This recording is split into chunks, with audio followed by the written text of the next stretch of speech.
Waalaikumsalam warahmatullahi Perkenalkan, nama saya Dea Marinda. Saya di sini sebagai moderator untuk memimpin jalannya FGD pada hari ini. Saya bersama dengan teman saya, Puspa Julita dan Resiza Ananda sebagai notulen, dan Miranda dan Ersa sebagai dokumenter. Sebelumnya saya ingin mengucapkan terima kasih kepada kakak-kakak atau teman-teman yang telah hadir untuk mengikuti FGD pada hari ini. FGD kita pada hari ini temanya adalah gizi seimbang pada remaja. Mengingat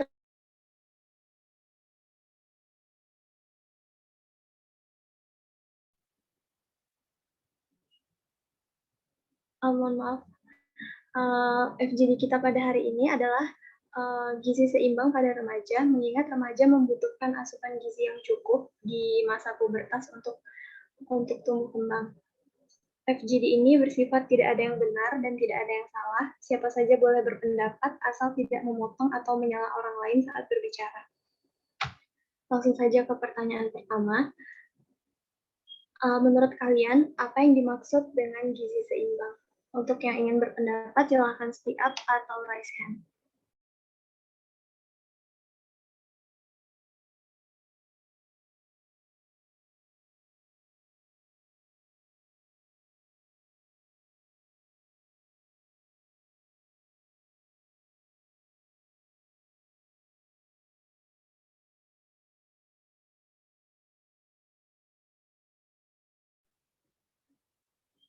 Anissa mungkin mau memberikan pendapat.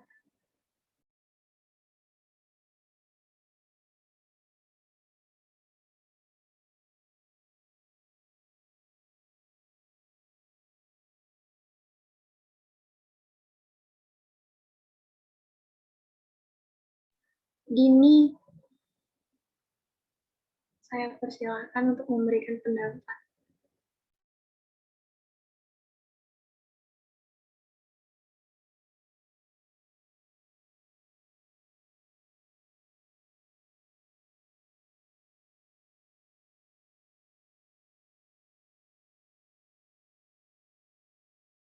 Silahkan Dini. Gizi seimbang adalah susunan makanan yang mengandung zat gizi dalam jenis dan jumlah yang sesuai yang dibutuhkan oleh tubuh.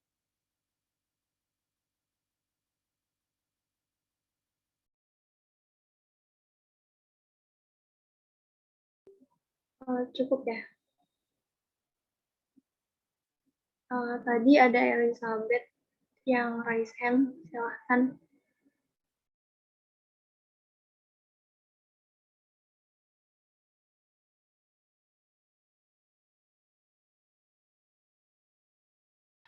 Kalau menurut aku tuh gizi seimbang itu asupan yang cukup secara kuantitas dan juga kualitas. Jadi kalau misalnya harus seimbang gitu kuantitas sama kualitasnya. Jadi nggak bisa yang ngejomplang ke satu. Contoh makannya banyak, tapi yang dimakan itu tuh kebanyakan karbohidrat, sedangkan kadar asupan proteinnya kurang, terus juga lemaknya juga kurang kayak gitu. Itu sih menurut aku yang dimaksud dengan gizi seimbang itu.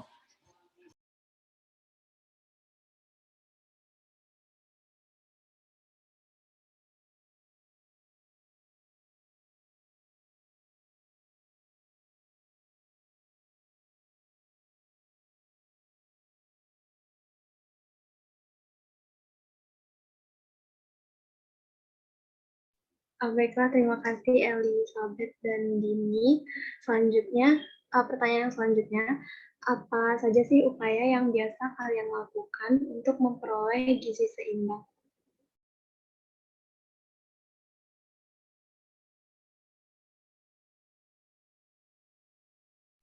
Anissa, silahkan. Upaya yang kita lakukan untuk mendapatkan gizi yang seimbang, yang pertama yaitu adalah kita harus banyak minum air putih. Nah, kemudian kita itu harus mengkonsumsi makanan sayuran dan buah yang cukup. Nah, kemudian kita harus membatasi konsumsi makanan yang berlebihan seperti kita sering makan yang manis-manis, asin, dan berminyak. Seperti itu, Kak, jawabannya. Terima kasih Anissa. Apakah ada yang ingin menambahkan lagi?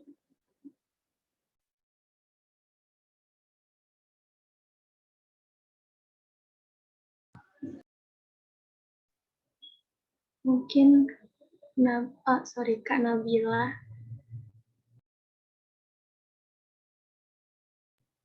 Silakan Kak Nabila. Kedengeran nggak suaranya?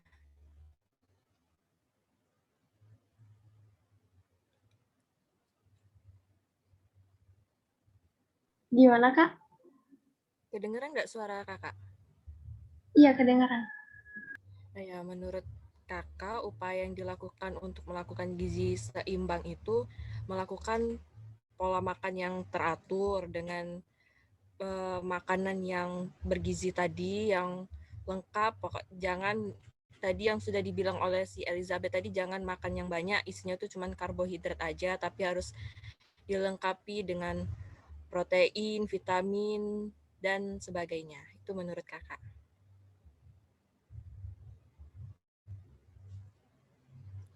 Terima kasih Kak Nabila. Selanjutnya Anissa mau memberikan pendapat ya.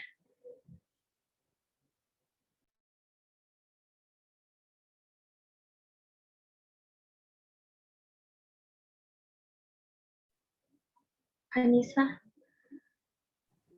Iya kak, tadi yang saya jelasin itu kita tuh harus kita harus makan yang cukup, seperti cukup makan buah, sayuran. Nah, kemudian kita itu harus banyak mengkonsumsi air putih yang banyak. Kemudian kita tuh nggak boleh terlalu berlebihan untuk makan manis, asin, atau berminyak gitu loh kak. Cukup ya. Terima kasih Kak Nabila dan Anissa. Ada lagi yang ingin menambahkan pendapat? Elizabeth atau Anissa?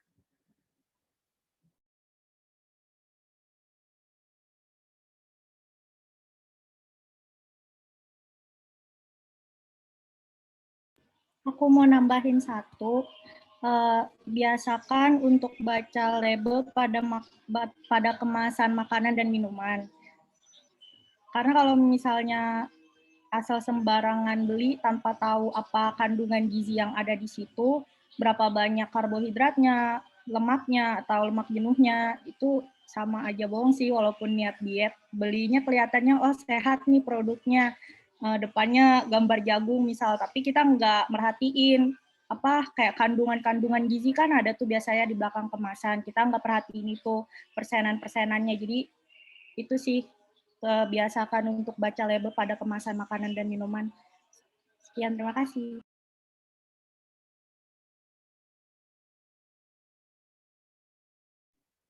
Terima kasih Elizabeth. Selanjutnya pertanyaan yang ketiga. Dalam sehari, berapa kali sih kalian makan dan apa saja menu yang biasa kalian konsumsi? Silahkan.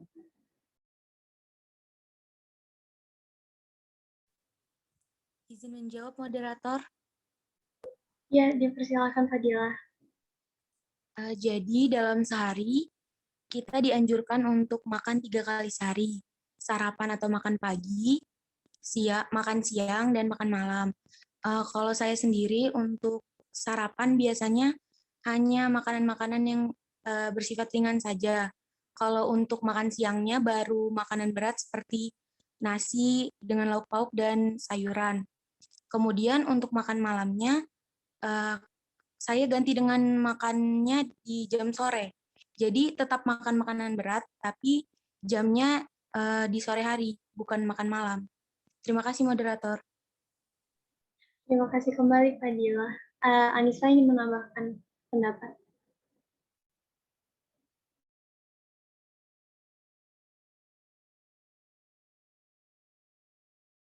Tidak. Tidak kak. Oke. Selanjutnya, apa saja sih yang kalian ketahui mengenai dampak dari kekurangan atau kelebihan gizi? Tolong dijelaskan.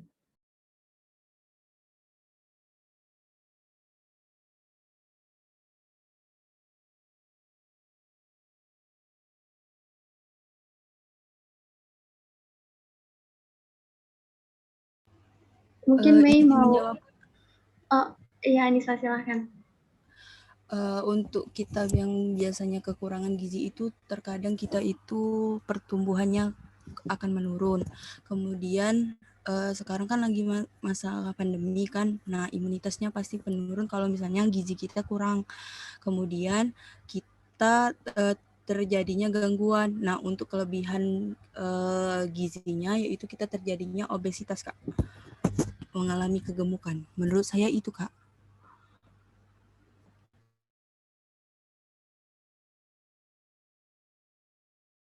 Terima kasih Anissa.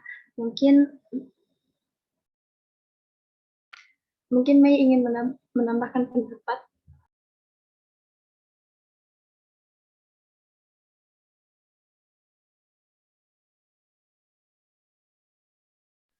Anissa Rahma, saya persilahkan. Anissa Rahma. Sorry. Apakah ada yang ingin menambahkan lagi? Boleh Kakak nambahin, izin moderator? Iya Kak, silakan. Ya, tadi kan kekurangan dan kelebihan gizi. Menurut Kakak itu kalau misalnya kekurangan gizi itu seseorang yang belum memenuhi gizi seimbangnya. Misalnya itu tidak terpenuhi gizi seimbangnya itu tidak adanya makanannya itu tidak lengkap, seperti tidak ada karbohidrat, protein, sayur mayurnya kurang, minum air putih. Kalau misalnya kelebihan itu kebanyakan ya seperti obesitas tadi, makanan yang berlebih, banyak lemak, makannya seperti itu. Cukup ya Kak. Mungkin Dini mau menambahi pendapat dari Kak Nabila atau mau menambah? Ya, tambahan dari saya, selain mendapat obesitas, juga berisiko menyebabkan kanker, diabetes mellitus, dan stroke. Sedangkan kekurangan gizi dapat berpengaruh dengan tinggi dan berat badan yang tidak sesuai dengan usia. Sudah itu aja. Terima kasih. Kita next ke pertanyaan selanjutnya. Apakah kalian tahu istilah isi piringku? Jika iya, tolong jelaskan.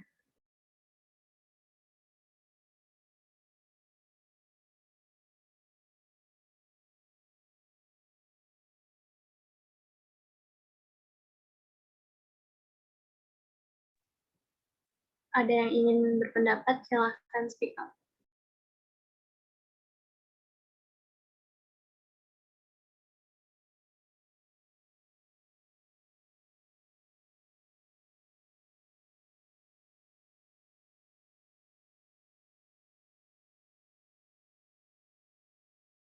Mungkin Mei yang belum berpendapat ingin mengutarakan pendapatnya.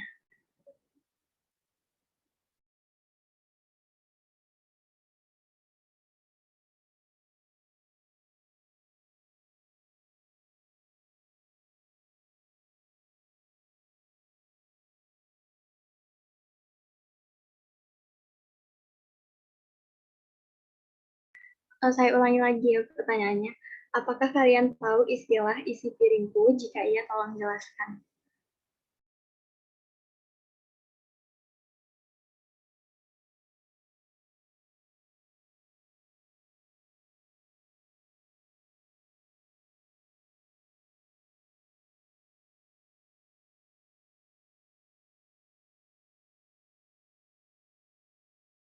Aku mau coba jawab deh. Boleh. Yang aku tahu, isi piringku itu tuh kampanye Kementerian Kesehatan tentang acuan sajian sekali makan yang diagungkan sejak tahun 2017 sebagai pedoman umum gizi seimbang. Dulunya itu kampanye gizi itu dikenal dengan 4 sehat 5 sempurna. Sekian dari saya. Terima kasih. Oke, Anissa mau menambahkan?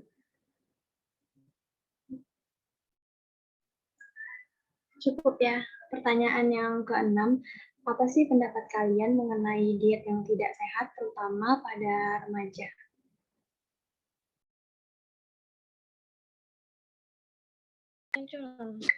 Saya ingin berpendapat tentang diet yang tidak sehat.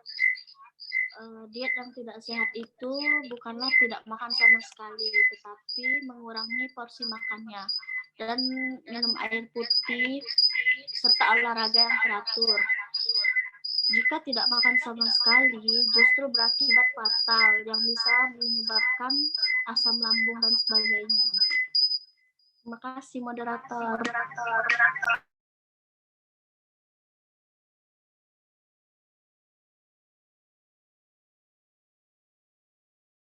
Terima kasih, Mei. Apakah ada yang ingin menambahkan pendapat dari Mei? Atau cukup?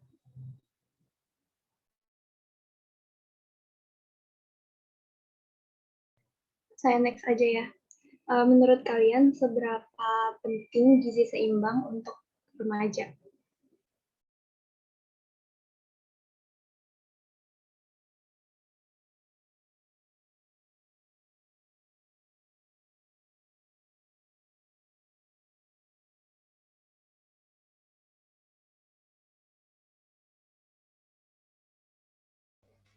Izin menjawab, Kak. Iya, Anissa. Seberapa penting? Menurut saya itu penting, Kak, karena gizi itulah untuk membantu masa pertumbuhan kita menjadi lebih baik dan lebih berkembang. Menurut saya itu, Kak. Terima kasih. Terima kasih, Anissa. Elizabeth ingin menambahkan?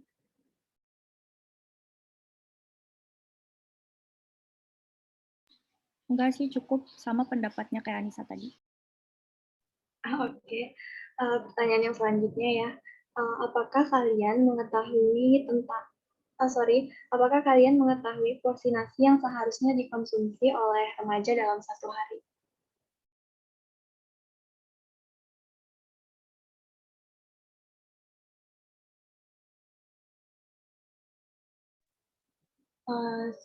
Saya persilahkan yang ingin berpendapat.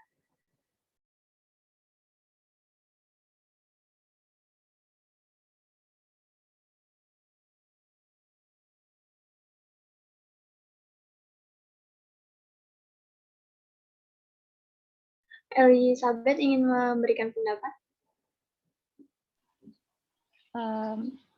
Kalau yang aku tahu tuh seharusnya 3-4 kepal nasi, baik cewek ataupun cowok, untuk porsi nasi ya karbohidrat. Tapi kalau menurut aku tuh seberapa banyak yang dibutuhkan untuk tubuh masing-masing, karena kan tiap-tiap orang punya kalori yang beda-beda, terus aktivitas tiap orang juga beda-beda. Jadi menurut aku kalau makan tuh sekenyangnya aja, terus dilihat juga dari porsinya tiap-tiap makanan, kayak contoh nasi nggak usah terlalu banyak, banyakin sayur sama asupan proteinnya dari ikan. Terus kalau untuk lemak, usahain jangan lemak-lemak yang jenuh kayak gitu. Lemak yang sehat tuh contohnya dari buah alpukat, itu kan dia mengandung kayak good fat gitu. Jadi kayak gitu. Kalau misalnya untuk tiap-tiap orang kan beda. Ada yang makan cuman kayak 5 sendok, 5 suap kayak gitu-gitu. Sedangkan yang lainnya butuh asupan gizi lebih banyak kayak gitu-gitu. Karena aktivitas yang dilakuin juga beda-beda dan kebutuhan energi yang dibutuhin tiap orang juga beda-beda. Menurut aku sih kayak gitu. Terima kasih. Terima kasih Elizabeth. Anissa, resen dari tadi lupa nurunin atau mau memberi pendapat? Maaf, Kak, tadi lupa. Sorry. Saya rasa cukup ya untuk pertanyaan dan jawaban dari kakak-kakak atau teman-teman. Untuk sesi terakhir, saya mau minta tolong ke Miranda untuk nge-capture tolong Zoom ini. 1, 2, 3.